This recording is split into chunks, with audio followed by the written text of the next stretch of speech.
Hello good morning friends, welcome back to my channel my creations में मैं लता आप लोगों का ढेर सारा स्वागत करती हूँ। फ्रेंड्स अभी शाम का टाइम है, 4 बजे के आसपास का, और मौसम काफ़ी ख़राब हो गया था दोपहर में। और मैं यहाँ पर ना अपनी एक कुर्ती का कटिंग कर रही हूँ। ये बेसिकली ना मैंने अपनी सिस्टर की एक कुर्ती बनाई थी और आप लोगों के साथ वीडियो भी शेयर भी किया था मैंने, और वो कुर्ती ना बहुत पसंद आई। इसका जो फैब्रिक है ना ये बहुत अच्छा है। तो इसको देख के ना कई दिनों से मेरा मन कर रहा था, क्योंकि इसमें कपड़ा बच गया था। तो एक कुर्ती तो मेरे नाप की बन ही सकती है। स्लीव्स पे थोड़ा जोड़ वगैरह आएगा। तो जब ये कंप्लीट हो जाएगी, बस मैं अभी कटिंग करके रख रही हूँ, क्योंकि थोड़ा सा टाइम था मेरे पास। मैंने कहा कटिंग कर लेती हूँ, कटिंग करी होगी तो बन भी जाएगी किसी ना किसी दिन। तो जब बन जाएगी तब दिखाऊंगी पहन के आप लोगों को। ये कुर्ती ना जो मैंने उसकी बनाई थी ड्रेस, मैंने उसकी अम्ब्रेला फ्रॉक टाइप ऐसे कुछ करके लेसिस वगैरह लगा के बनाई थी। सेम लेस का यूज़ मैं इस पर भी करूँगी, बट मुझे ये स्ट्रेट ही बनानी पड़ेगी, क्योंकि कपड़ा उतना नहीं है। बट उसके वो ना टीचिंग करती है, तो उसके स्कूल में बहुत ज़्यादा पसंद आई सबको। ये कुर्ती इतनी पसंद आई कि इस टाइप का फैब्रिक मंगवा मंगवा के बाकी टीचर्स वगैरह ने भी लिया। तो अच्छा लगता है ना जब ऐसी न्यूज़ सुनने को मिलती है, कोई बताता है कि हाँ ये काम आपका बहुत अच्छा लगा, ऐसे सबको पसंद आया। तो एक एप्रिशिएशन ना एक क्रिएटर को बहुत ज़्यादा मोटिवेट करता है ना। तो इसी तरीके से अगर आपको वीडियोस भी पसंद आते हैं ना, तो प्लीज़ से मोटिवेशन के लिए ना आप लाइक और कमेंट ज़रूर से किया करो, क्योंकि जब भी हम कोई भी काम करते हैं उसका जब हमें रिस्पॉन्स अच्छा मिलता है ना, कोई आकर हमें तारीफ़ करता है तो अच्छा तो लगता ही है। हर किसी को ज़रूरत होती है ऐसे मोटिवेशन की। तो चलिए फ्रेंड्स वीडियो में आगे बढ़ते हैं, और आज की वीडियो में हम बात करेंगे कि अगर हम ठान लेना हमें काम करना ही करना है, और क्योंकि हाउसवाइफ का शेड्यूल तो वैसे ही बहुत बिजी होता है, उसको और भी बहुत सारी जिम्मेदारियां हैं जो कंप्लीट करनी होती है अपनी। बट फिर भी यकीन मानिए, अगर आपने ठान लिया तो आपके लिए चीज़ें ना पॉसिबल हो जाती हैं। पैसा कमाना है ना, तो कुछ नियम्स हैं जो फॉलो करने पड़ते हैं। आज की वीडियो में शेयर करेंगे हम। आज की वीडियो में बात करेंगे हम कि समय कैसे निकालें, कैसे मैनेज करें चीज़ों को हम, कि अपने काम के लिए हमें समय मिल जाए और हमारे ऊपर बर्डन भी ना बने और काम में मज़ा भी आए। देखिए फ्रेंड्स, चाहे घर के काम हो या फिर कोई और बर्डन भी क्यों ना हो, हमारी लाइफ में कोई चुनौती हमारे सामने खड़ी हो जाती है, जब तक हम उस चुनौती को देख के डरते रहते हैं ना, घबराते रहते हैं, तो हमें कुछ भी समझ नहीं आता, हमारा दिमाग काम करना बंद कर देता है। लेकिन जब हम उस चुनौती को एक्सेप्ट कर लेते हैं, जब हमने उसको एक्सेप्ट कर लिया ना, तो फिर हम उसके सोल्यूशन की तरफ भागते हैं, ना कि उसके बारे में सोचते रहते हैं कि ये क्यों हुआ, कैसे हुआ, अब क्या होगा। क्योंकि इन सब चीज़ों में पढ़ कर ना हम सिचुएशन को चेंज तो कर नहीं पाते हैं, तो फिर हम उससे डील नहीं कर पाते, सही तरीके से चीज़ों को मैनेज नहीं कर पाते हैं, जीवन में सही फैसले नहीं ले पाते हैं। सेम यही तरीका अपने काम के ऊपर भी लागू होता है। जब हमें पता है कि हमें काम करना है, हमें इतना टाइम अपने काम के लिए निकालना ही निकालना है ना, आपने कुछ सोच कर कदम बढ़ाए हैं आगे, अपने लिए कुछ करना चाहते हो, तो फिर आपको बाकी चीज़ें भी हैं जो मैनेज करनी पड़ती हैं। और देखिए, हम हैं तो इंसान ही ना, है ना। जितना पॉसिबल होगा हम उतनी अपनी मेहनत कर सकते हैं, लेकिन अगर हम ये सोचेंगे कि सब के सब काम हम एक ही टाइम पर कंप्लीट भी कर लें, हम बहुत अच्छे से घर के काम भी कर लेंगे, बहुत अच्छे से हम अपने सिलाई के काम भी कर लेंगे, या फिर कोई और भी बिज़नेस आप करते हैं, कोई और भी काम आप अपने घर से करते हैं, सब पे चीज़ें ये लागू होती हैं।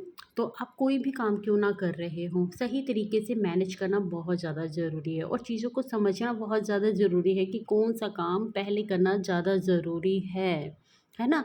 घर के काम हम रोज़ करते हैं, रोज़ वही झाड़ू पोछा घर में लगता है, बर्तन धुलते हैं, खाना बनता है। लेकिन कभी कभी ऐसा भी होता है ना कि हम कोई स्पेशल खाना बनाते हैं, स्पेशल लंच बन रहा है घर में, स्पेशल डिनर बन रहा है, या फिर गेस्ट घर पे आए हैं तो कुछ स्पेशल कुकिंग की जा रही है किचन में, है ना। लेकिन हम रोज़ रोज़ वैसा नहीं करते हैं, है ना। रोज़ रोज़ हम अपने काम को प्रोडक्टिव करने के लिए चीज़ों को उसी तरीके से चलते हैं कि हाँ, एक बार लंच में खाना बना दिया तो वो डिनर में भी काम आ रहा है हमारे। तभी आप अपने घर के लिए टाइम निकाल पाएंगे। ब्रेकफास्ट के साथ साथ जैसे ब्रेकफास्ट हुआ वैसे वैसे आपने अपनी लंच की, डिनर की एक साथ तैयारी करके रख दी है ना, एटलीस्ट लंच की तो कर दी ना, तभी आपका दिन प्रोडक्टिव बन पाएगा। अदरवाइज नहीं बन पाएगा। फिर आप सारा दिन घर के बस किचन में ही उलझ के रह जाएंगे और अपने काम के लिए टाइम नहीं निकाल पाएंगे। और यकीन मानिए कि हम हाउसवाइफ हैं जो मल्टी टैलेंटेड तो होती ही हैं, हम अपने घर को भी संभालते हैं, अपना घर परिवार बच्चे सब मैनेज करते हैं, सबकी चीज़ों का ध्यान रखते हैं, सबकी ज़रूरतों का ध्यान रखते हैं। तो हम अपने लिए क्यों कुछ नहीं कर सकते? अगर हम चाहें तो अपने लिए बहुत कुछ कर सकते हैं।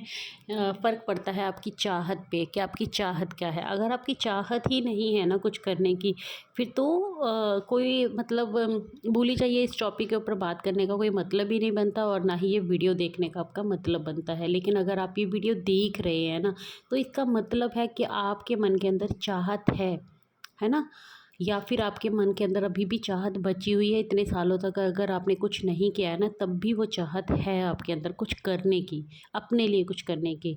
तो इस चाहत को मैं बोलूँगी मेरी बहनों, मरने मत देना कभी भी, है ना? ये चाहत है तो देखिए, अब वो कहते हैं आपका वजूद क्या होता है, आपके परिवार से ही सिर्फ आपका वजूद नहीं होना चाहिए, आप खुद क्या हैं इसके ऊपर भी डिपेंड करती है ना सारी चीज़ें, आपकी खुद की क्या शख्सियत है। तो देखिए फ्रेंड्स, एज चाहे कोई भी हो, समय अभी तक आपके जीवन में चाहे कैसा भी बीता हो, उतार चढ़ाव चाहे कैसे भी देखे हो, अगर आप कुछ करने का जज्बा रखती हैं ना, तो और देर मत कीजिए, अपने काम को ध्यान दीजिए। सोचिए कि किस तरीके से आप घर के कामों में से अपने काम के लिए टाइम निकाल सकते हैं, किस तरीके से कहाँ चीज़ें मैनेज कर सकते हैं, क्योंकि घर का जो काम होता है ना, वो सबका अलग अलग डिपेंड तो करता ही है ना? घर के सदस्यों के ऊपर भी डिपेंड करता है, किसके घर में कितने सदस्य हैं ये डिपेंड करता है, किसको अपने काम में कितनी हेल्प मिल जाती है ये भी डिपेंड करता है, या फिर कोई अपने लिए हाउस हेल्पर अरेंज कर सकता है ये भी डिपेंड करता है ना? तो जिस तरीके से भी आपके घर का इन्वायरमेंट है ना, उस तरीके से आपको ही शेड्यूल बनाना पड़ेगा, आपको ही देखना पड़ेगा कि किस तरीके से आप चीज़ों को मैनेज करके अपने घर के काम के लिए भी टाइम निकाल सकती हैं।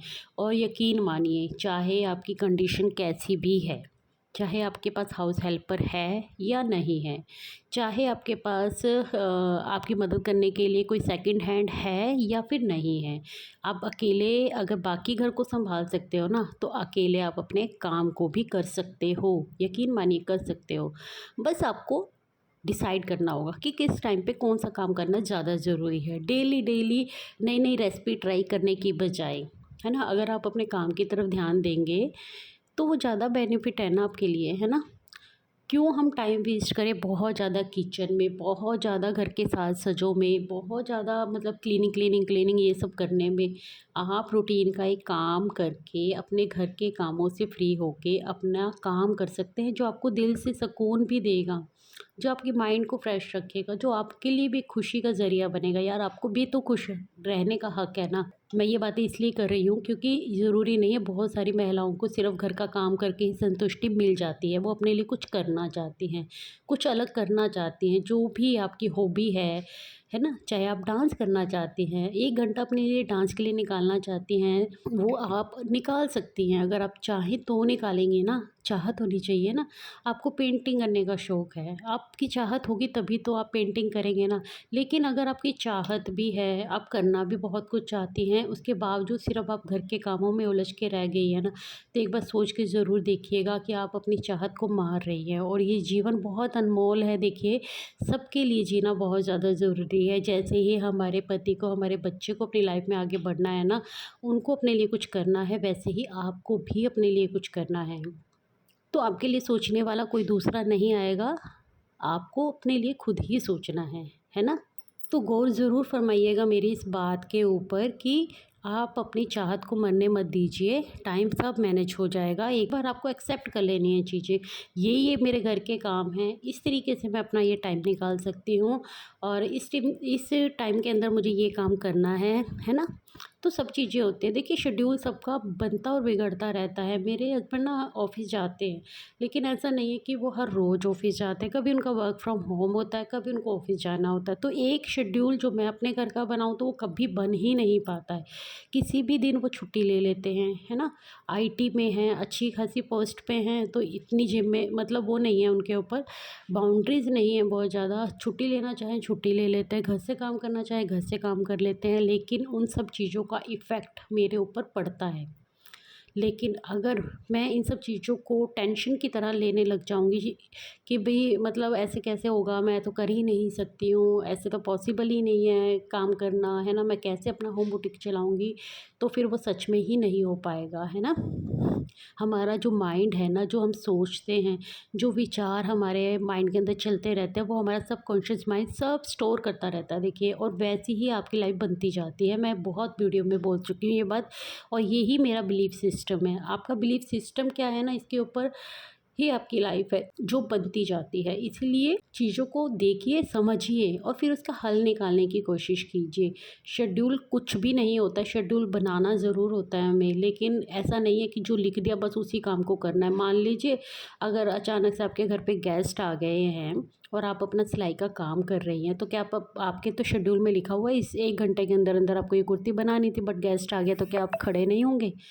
आप उस गेस्ट की वेलकम नहीं करेंगे, चाय-वाय नहीं बनाएँगे? बनाएँगे ना, अपने शेड्यूल को तोड़ेंगे ना। तो यही लाइफ़ है, बस मैनेज करना पड़ता है। इसी तरीके से अगर मान लो मैं वीडियो बना रही हूँ, बहुत बार ऐसा होता है कि मेरे कस्टमर ही आ जाते हैं 10 से 11, साढ़े 12 बजे तक मेरी वीडियो जाती है। मैं वीडियो एडिट ही कर रही होती हूँ, कई बार वॉइस ओवर कर रही होती हूँ। लेकिन अगर कोई आ जाता है बीच में तो वो सब चीज़ें हमें मैनेज करनी ही पड़ती है, और ये जद्दोजहद के साथ हम लाइफ़ जीते रहते हैं, और इसको ना एक बर्डन की तरह नहीं लेना। अगर आपको अपने काम से प्यार है, चाहत है अपने काम के प्रति ना, तो आप उसमें एन्जॉयमेंट ढूँढ लेते हैं। आपको अच्छा लगता है, आपको अच्छा फ़ील होता है, वो काम करके आपको संतुष्टि मिलती है। जैसे मुझे सिलाई करके चाहे 2 घंटे मिले, 3 घंटे मिले, अगर घर पे कोई है तो मान लो 1 ही घंटा क्यों नहीं मिल रहा है मुझे, पर वो जो मैं टाइम निकालती हूँ तो मुझे अच्छा लगता है। बेमतलब की गॉसिप्स में फँस कर रहना और इधर-उधर आना-जाना और बेमतलब में वीडियो स्क्रॉल करते रहने से बहुत ज़्यादा अच्छा होता है अपने काम से प्यार करना। आप करके देखिए, आप खुद यकीन करोगे इस बात के ऊपर और मुझे कमेंट करके भी बताओगे कि हाँ दीदी, काम करने में जो मज़ा है ना, वो वेले रहने में तो बिल्कुल भी नहीं है। देखिए फ्रेंड्स, काम है ना, हमेशा एक जैसा नहीं होता है। कभी काम ज़्यादा भी होता है हमारे पास, कभी काम कम भी होता है ना? जब सिलाई का काम कम हो या फिर आपका जो भी काम हो, वो काम कम हो, उस दिन घर को ज़्यादा ध्यान दे लीजिए। लेकिन जब सिलाई का काम ज़्यादा है तो हम घर के कामों को थोड़ा-सा मैनेज करके चलते हैं, है ना? और उसकी तरफ ज़्यादा ध्यान दे लेते हैं। तो यही तरीका होता है बस काम को मैनेज करने का। जब आप एक बार कहते हैं ना कि इस चीज़ में उतर जाते हैं ना, तब आपको धीरे-धीरे खुद ही समझ में आने लगता है, क्योंकि सिचुएशन के अकॉर्डिंग आप खुद बहुत अच्छे से इन सब चीज़ों को हैंडल कर लेती हैं। एक हाउसवाइफ़ को किसी को मुझे नहीं लगता कुछ सिखाने की ज़रूरत होती है, क्योंकि वो बहुत अच्छे से एक औरत का ना नेचर ही शायद परमात्मा ने ऐसा बनाया है, उनको ढला ही इस तरीके से है कि वो जैसी भी सिचुएशन हो ना, उसमें वैसे की वैसी ही ढल जाती है। आप खुद देखिए, एक लड़की जब शादी करके आती है ना अपने ससुराल में, क्या उसको पता होता है कौन-सा काम कैसे करना है, किस इंसान की क्या ज़रूरत है, किस इंसान का कैसा नेचर है। लेकिन वो धीरे-धीरे सिचुएशन को भाँपती है, घर के एनवायरनमेंट को समझती है, उसको समझ में आने लगता है कि किसका नेचर कैसा है, कौन किस बात को किस तरीके से करता है। बहुत सारी चीज़ें होती हैं जो एक लड़की अपने ससुराल में आने के बाद समझती है, सीखती है। और दूसरा उससे भी ज़्यादा इम्पोर्टेंट है जब वो माँ बनती है ना? क्या उससे पहले उसको पता होता है एक बच्चे को कैसे रखना है, एक बच्चे को कैसे पालना है, उसकी देख-रेख कैसे करनी है? लेकिन वो सब करती है, वो धीरे-धीरे सब करती है और सब चीज़ों को बहुत ही अच्छे से निभाती चली जाती है। तो यही कहने का मतलब है मेरा इन सब चीज़ों को लेकर, तात्पर्य मेरा यही है कि आप अपने लिए भी कर सकते हैं। बस माइंडसेट ऐसा बना लीजिए। अगर जब आपने अपना माइंडसेट ऐसा बना लिया ना, तो आप खुद देखेंगे कि आप सब कुछ बहुत अच्छे से कर पा रहे हैं। पॉजिटिविटी को अपनाइए पहले तो, है ना? जितना पॉजिटिव रहेंगे ना, पॉजिटिव विचारों को सुनते रहिए, करिए आप, मतलब कहने का मेरा यही है। मैं ना बहुत बार ना वीडियो एक बार रख के बना लेती हूँ, क्योंकि ना मुझे बहुत अच्छा लगता है विचारों को सुनना। अच्छे-अच्छे पॉडकास्ट देखती हूँ मैं, जिसमें धर्म की, कर्म की बातें की जाती हैं। मुझे बहुत अच्छा लगता है, मेरा मन बहुत शांत होता है और काम भी करती रहती हूँ साथ-साथ में। पता ही नहीं चलता कि कब काम हो गया और कितनी सारी नॉलेज है जो मैंने गेन कर ली। तो इस तरीके से मैं ये नहीं कहती कि आप वीडियोज़ मत देखिए, फ़ोन मत देखिए, लेकिन काम ज़रूर कीजिए साथ में, और वीडियोज़ भी वो देखिए जो आपके लिए इन्फॉर्मेटिव हो, आपको कुछ सिखा कर जाए, है ना? आप चाहे अपने काम से रिलेटेड वीडियो देखें, या फिर अपनी नॉलेज को गेन करने के लिए वीडियो देखें, या फिर मोटिवेशन के लिए वीडियो देखें, बट हर एक चीज़ का एक मतलब होना चाहिए। बेमतलब की चीज़ों में फँसकर कोई फ़ायदा नहीं होता है। जहाँ आपको कुछ सीखने को मिले ना, वहाँ ज़रूर सीख लेना चाहिए, और अपनी ज़िंदगी में उन सब चीज़ों को अडॉप्ट भी कर लेना चाहिए। तो फ्रेंड्स, आई होप मेरी आज की वीडियो आप लोगों को अच्छी लगी होगी। ये वीडियो यहीं तक थी। मैं मिलती हूँ कल की वीडियो में। आज की वीडियो पसंद आई हो तो प्लीज़ से चैनल को सब्सक्राइब कर लीजिएगा अगर नए हैं तो, और वीडियो को लाइक कर दीजिएगा। कमेंट करके मुझे ज़रूर से बताइएगा कि आज की वीडियो आप लोगों को कैसी लगी। मैं मिलती हूँ कल की वीडियो में। Take care, bye bye, thanks for watching guys.